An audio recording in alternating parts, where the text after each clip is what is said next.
அனைவரும் இனிதே வாழ்க, வாழ்க வளமுடன். நம்முடைய மனதை அப்படியே விட்டு விடுகின்ற காரணத்தினாலே அது சாக்கடையாக மாறுவது கிடையாது.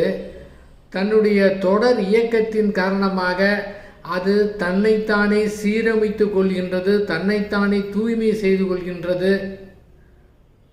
தன்னுடைய தொடர் இயக்கத்தின் காரணமாக தன்னைத்தானே வேறு பரிமாணத்திற்கு, வேறு டைமென்ஷனுக்கு கொண்டு வருகின்றது. நாம் தேக்கி பிடிச்சாதான் சாக்கடையாக மாறுது. அதை ஃப்ரீயாக விட்டுட்டோம்னா அங்கே சாக்கடையாக மாறுவதே கிடையாது, புத்தம் புதிதாக இருக்கின்றது. ஒவ்வொரு நாளும் புத்தம் புதிய மனமாக இருக்கின்றது. இன்றைக்கி நாம் தூங்குறோம்னா இன்னையோடு முடிஞ்சு, நாளை காலையில் எழுந்தோம்னா புத்தம் புது மனதாக மிக சிறப்பாக இருக்கின்றது.